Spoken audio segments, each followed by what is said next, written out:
बारंबार 2 मास धरी बारंबार आम तरफ विभिन्न प्रकार घटना को नहीं आम सरकार को अवगत बा अनुरोध कर सरकार भूक्षेप करना एपरिक सरकारी कर्मचारी मान साधारण सौजन्यता नहीं। गोटे उदाहरण देवाक चाहे 1.5 मास तले मुख्य सचिव को आम अनुरोध कलु जे प्रति ब्लॉक रे आम दल तरफ 3-4 जन को परमिशन दि जाऊ आम लास्ट बांटू गोटे खाद्य पदार्थ दरकार देवु सानिटाइजेशन व्यवस्था करूँ किंतु ताहा सरकार से विषय कौन निष्पत्ति कले ना कि शुद्धता दृष्टि गोटे उत्तर देले ना। बारंबार ए विषय जो जो प्रश्न आसे से प्रश्न आम मुख्यमंत्री महाशय को प्रशासन को जनाऊँ ताकर कर्णपात है ना कौन गुरुत्व देले नहीं। तेज मुख्य कथा हूँ जे सरकार निष्पत्ति कले प्रवासी लोक मान आने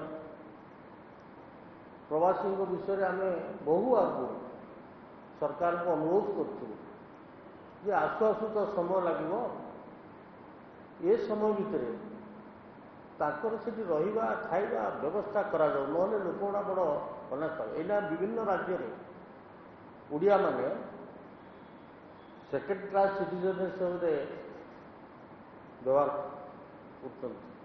काली टीवी आप बहुत जगह देखिथे बॉम्बे की अवस्था तमिलनाडु की अवस्था सूरत की अवस्था आज ये अवस्था ओडिया दुर्दशा दायी किए 20 वर्ष धरी जो मैंने शासन कर कर्मनियुक्तिर ओडिशार व्यवस्था करें ना जहाँफल कि लक्ष लक्ष ओडिया जाइए ओडिशा बाहर विभिन्न राज्य में उपार्जन करने उद्यम कर आज ये जो दुष्यम आसी पहुँची सारा भारत में ये साधारण कथा जेकोसी व्यक्ति घर को पलि आसापी व्यस्त निज जन्ममाटी तो जन्ममाटी को आसवा बेले ताकर सुबंदोबस्त करने सरकार दायित्व अच्छी जब सरकार निष्पत्ति कले हाँ से आसवे तो गुरु दायित्व अच्छी से कौन सी निर्दिष्ट सुचिंतित कार्यक्रम सरकार ग्रहण कले नहीं जहाँपाई कि आज ओडिया माने ओडिशा बाहर बड़ हिनस्थ अवस्था रही।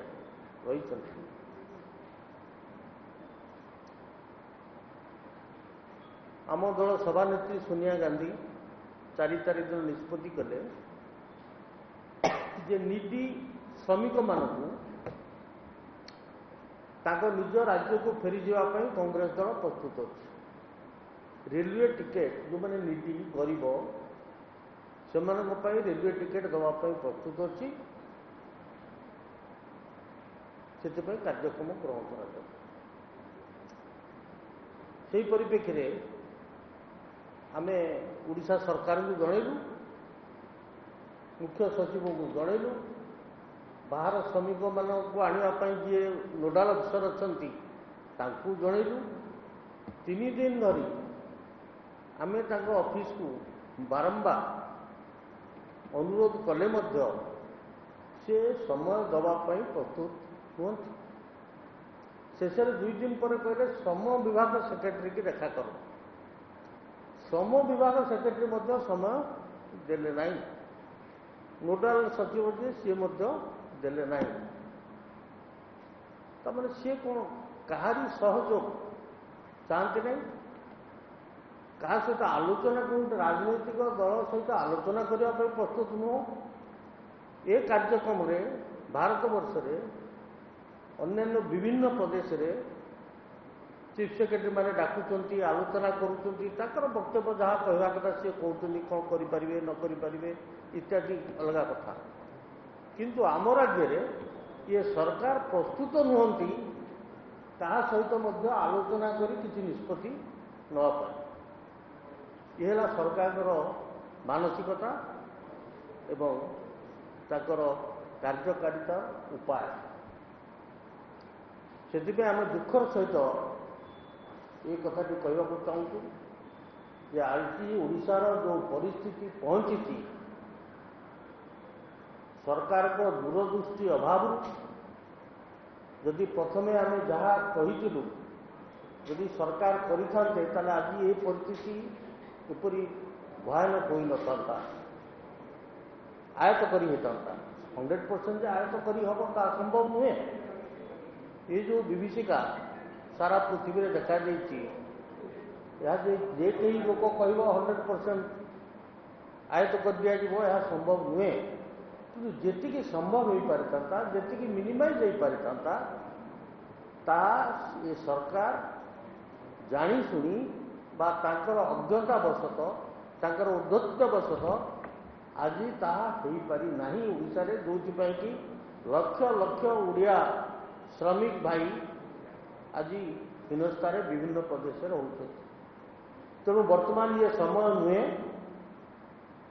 ତାଙ୍କର ସରକାରଙ୍କ ଗଲତି ଯୋଗ କହି ଲୋକଙ୍କ ଭିତରେ ବିଶୃଙ୍ଖଳା ସୃଷ୍ଟି କରିବା। ଏବେ ମଧ୍ୟ ସମୟ ଅଛି। ଆମେ ସରକାରଙ୍କୁ ଅନୁରୋଧ କରୁଛୁ ଯେ ବାହାରୁ ଲୋକ ଆସିବେ, କିଏ ଆସିବ, କେମିତି ଆସିବେ, ରେଲୱେ ନହେଲେ ଆସିପାରିବେ ନାହିଁ। ଏସବୁ କାର୍ଯ୍ୟ ଗୋଟେ ନିର୍ଦ୍ଦିଷ୍ଟ ରାଜନୈତିକ ଦଳ କରିପାରିବନି ଯଦି ଉଭୟ କେନ୍ଦ୍ର ଏବଂ ରାଜ୍ୟ ଏଥିରେ ସହଯୋଗ କରନ୍ତୁ।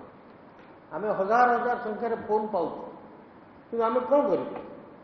ଆମେ ସେ ସରକାରଙ୍କୁ ଅନୁରୋଧ କରୁଛୁ, କେଉଁମାନେ ପଞ୍ଜୀକରଣ କରିଛନ୍ତି, କେଉଁମାନଙ୍କୁ ଆପଣ ଆଣିବେ ନ ଆଣିବେ ଆପଣ ନିଷ୍ପତ୍ତି କରନ୍ତୁ, ଟ୍ରେନ୍ ଠିକ୍ କରନ୍ତୁ, କେତେ ପଇସା ରେଲୱେ ଟିକେଟ୍ ଦରକାର ପଡ଼ିବ ଆମକୁ କୁହନ୍ତୁ, ଆମେ ତୁରନ୍ତ ସେ ପଇସା ଆପଣଙ୍କ ପାଖରେ ପଇଠ କରିବା ପାଇଁ ରାଜି।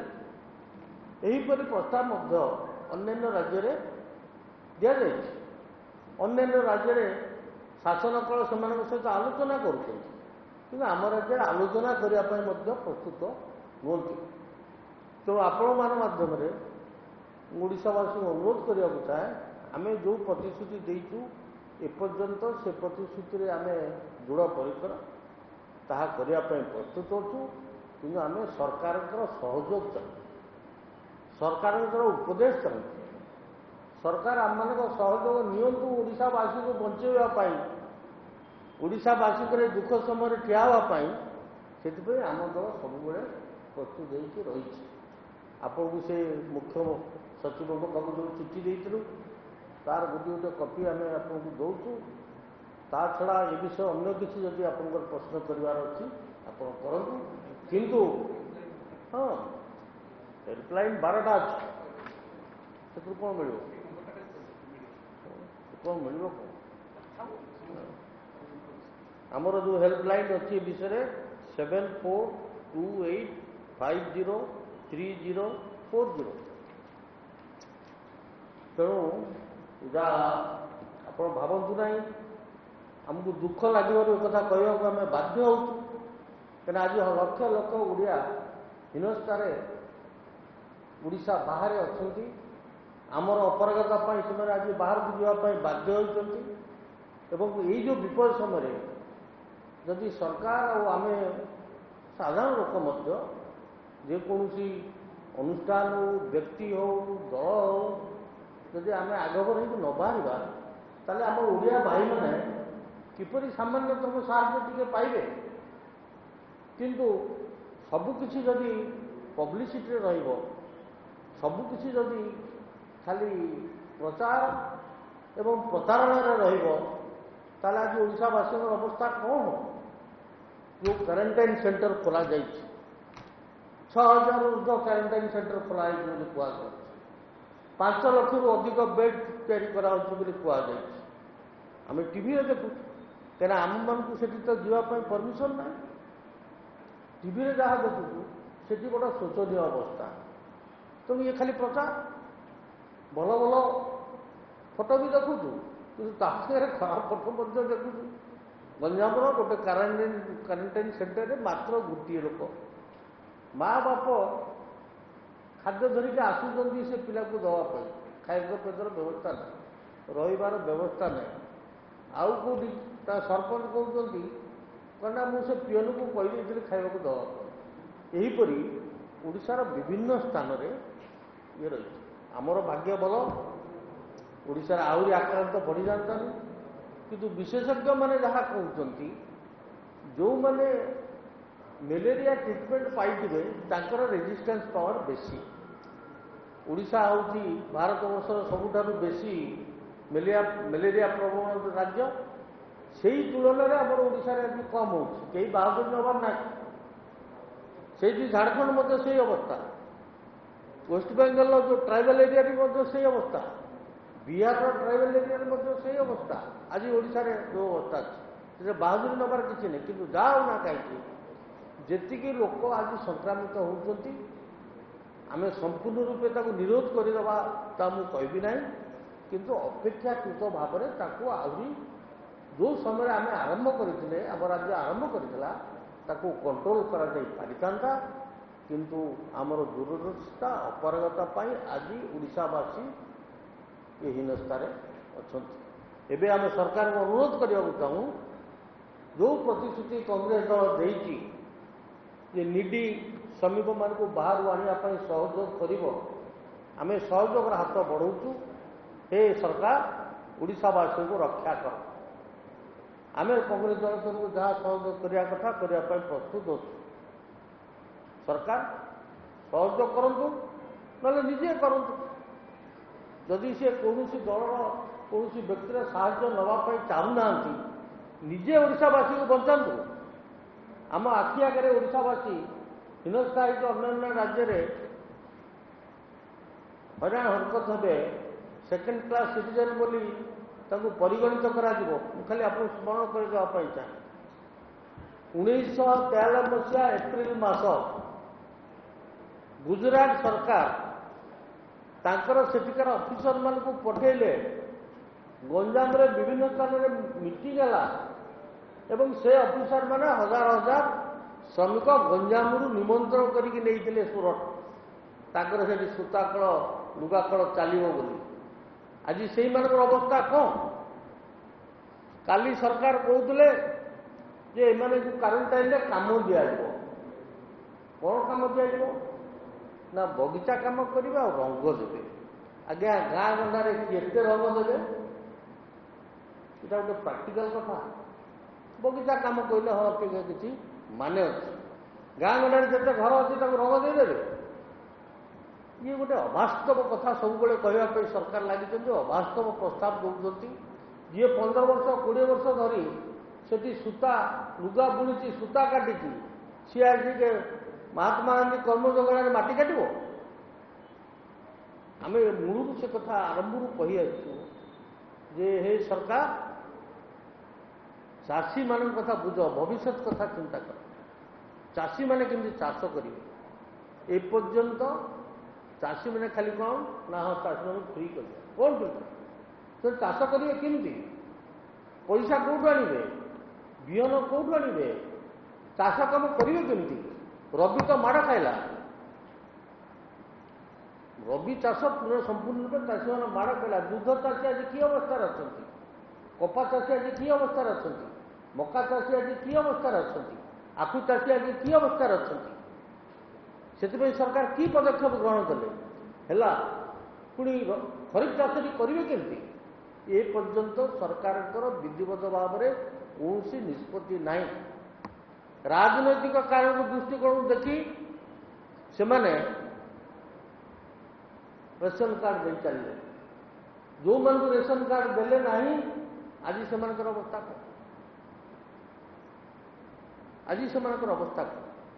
150 ଟଙ୍କା ଦେଇକି ଏଇନା 10 ଦିନ କାମ କରିବେ ବୋଲି କହୁଛନ୍ତି। କ୍ୱାରେଣ୍ଟାଇନ୍ ପିରିୟଡ଼ ବଢ଼ିଲେ ସେଥିରେ କିଛି କହିବା ନାହିଁ। ମୁଁ ଭାବୁଛି ଏଇଟା ଗୋଟେ ଉଚିତ ପଦକ୍ଷେପ ସରକାର ନେଇଛନ୍ତି। ଯେଉଁ ପରିସ୍ଥିତି ହେଲାନି କ୍ୱାରେଣ୍ଟାଇନ୍, କିନ୍ତୁ ଶେଷ 7 ଦିନ ସେମାନେ ଯାଇ କ'ଣ କରିବେ? यह गोटे अवास्तव कार्यक्रम बोली मु विचार कर। तेणु सरकार ये विपद समय सूरत रे भोट हेला को गदा गदा नेता जाकि प्रचार कर आज ये विपद बेले कहीं देखा ना, ये विपद बेले कहीं देखा नहीं। वेस्ट बेंगल से अवस्था, तमिलनाडु से अवस्था, कर्णाटक रे से अवस्था। थैंक्स टू कर्णाटक गवर्नमेंट से किसी पदक्षेप नवाक जाऊँ। कांग्रेस पार्टी बहुत साहाय्य कर। आंध्र पार्टी कांग्रेस दल आमको बहुत ओडिया लोक साहाय्य कर। काली बहुत पीसीसी प्रेसिडेंट सहित मुझे कथा से ओडिया लोक साहाय्य करने प्रस्तुत होती। किंतु जहाँ भी सुधा आम सरकार सहयोग जदि न रही, केंद्र सरकार जदि सहयोग न रही, चाहिए साहाय्य कले आम ओडिया भाई मैंने साहाय्य पाइपर नहीं। तेणु आज ये प्रेस डाकबार उद्देश्य होमें बर्तमान निस्सहाय निरुपाय बाध्य सरकार को विनीत अनुरोध करने को चाहूँ। जो प्रशासन उपर निर्भर कर चाहते सरकार बा रही सचेतन कर चाहूँ। ये गणतंत्र शासन आपण समिति शुणवार आपणकर कर्तव्य, आमर कहबार आमर धर्म, ताकू आप व्यतिक्रम केमी कर ये औद्धत्य केते दिन मुझे कथा कहवाई चाहे।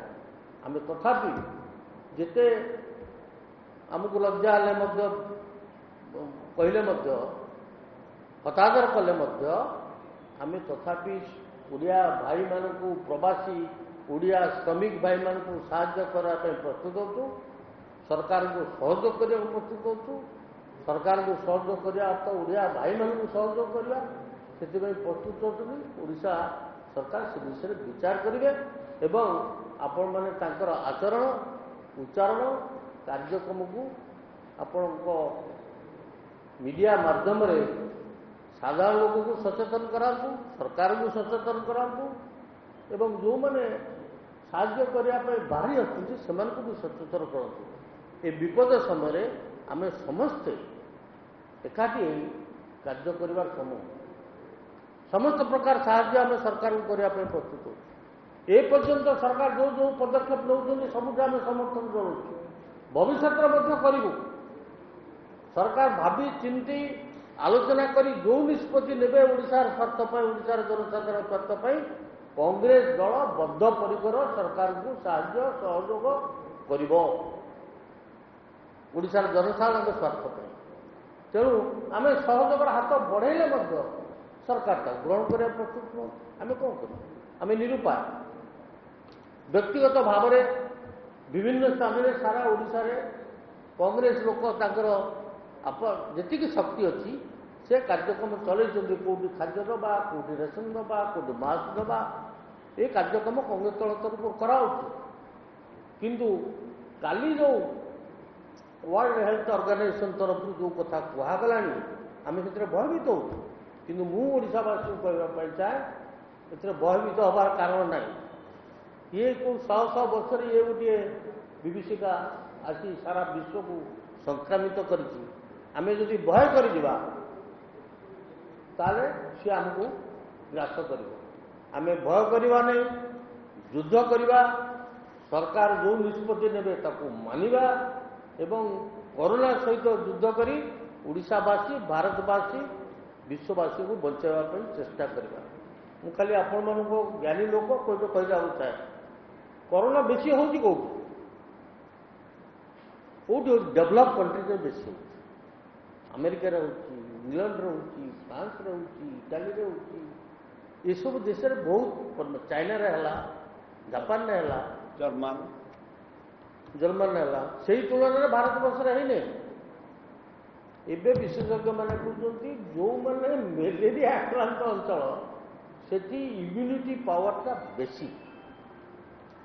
तेणु आम भारत वर्षर इम्यूनिटी पावर जो अच्छी बेसी झारखंड ओडिशा इत्यादि जहाँ कहली इम्यूनिटी पावर जो कम हो कि आज आम नष्ट करवा। Let us try to protect it.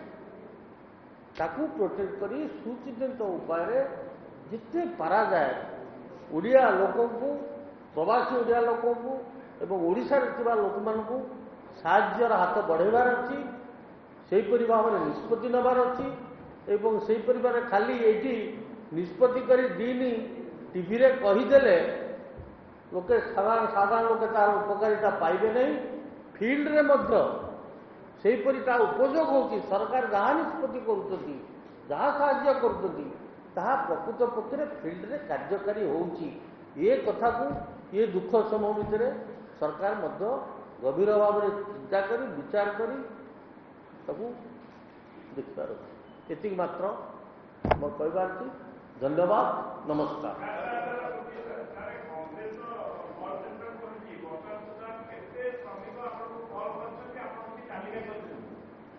नहीं से तो दुखर कथा आप प्रश्न आम कहीं पचार ए प्रश्न सरकार को पचारतु जे ओडिशा केते श्रमिक जाइकी अन्य प्रदेश में रही सरकार गोटे समय कहले 5 लाख गोटे समय कहते 10 लाख आमे प्राय 2-3 हजार रिक्वेस्ट पाई यथेष नुहे एपाखे कहुच्छी जे 5 लाख रु अधिक लोक पंजीकरण कले गोटे समय 26 तारीख पर सी आउ सरकार फिगर दौना केते पंजीकरण है विभिन्न कंट्राक्ट ये प्रश्न सठिक उत्तर केवल सरकार दे पारे कि आमर जो धारणा लक्ष लक्ष लोक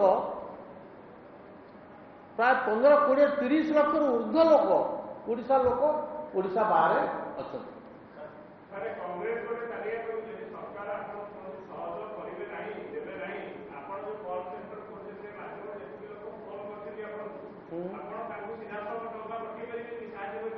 आसवे केमती 250 लोक आंध्र आइले आसवे केमती आम कौन आणनु सेमती लोक आणिचु किंतु बहुत अल्प संख्यक से पेट पूरब ना जो लक्ष लक्ष लोक अच्छा आम 1000-2000 लोक नहीं कौन फायदा हम आम पारू कि आसपारे कि से ट्रेन ना परमिशन ना आसवे केमती सरकार सहयोग नकले से आसवे केमती प्रवासी मैंने आसवे केमती दैट इज प्रैक्टिकल बिना केंद्र सरकार न कहले ट्रेन आसब ना ओडिशा सरकार ताकू पंजीकरण एलाउ न कले से आसपारे नहीं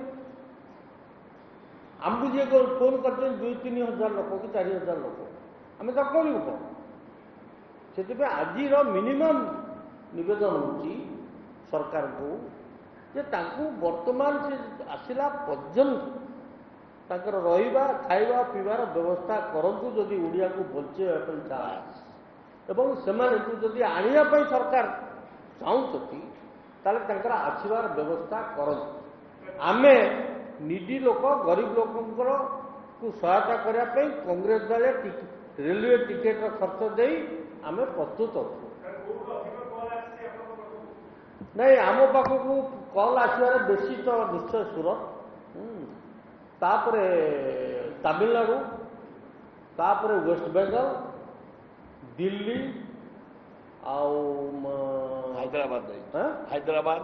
हैदराबाद तेलंगाना यही सब राज्य बेसी एपरिक गैंगटक भी आसी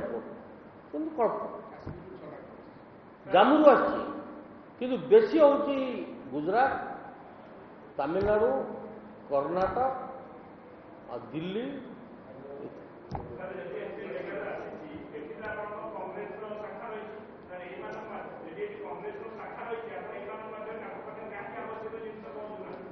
कौन आम रेलवे टिकेट से बहुत जगार कांग्रेस दल मैंने खाया पीवा किंतु आमर पॉइंट तो ता नुहे आप डाइवर्ट कर चाहिए आम कहूँ से गरीब निजी लोक मानू रेलवे टिकेट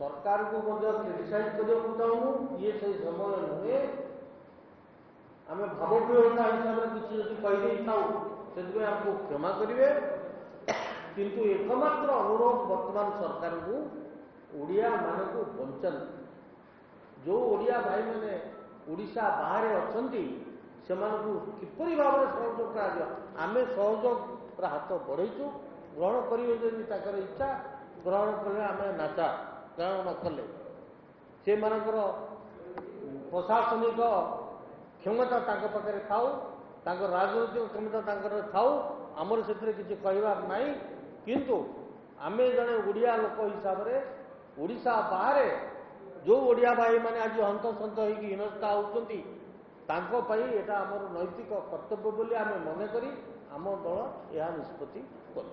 धन्यवाद, नमस्कार।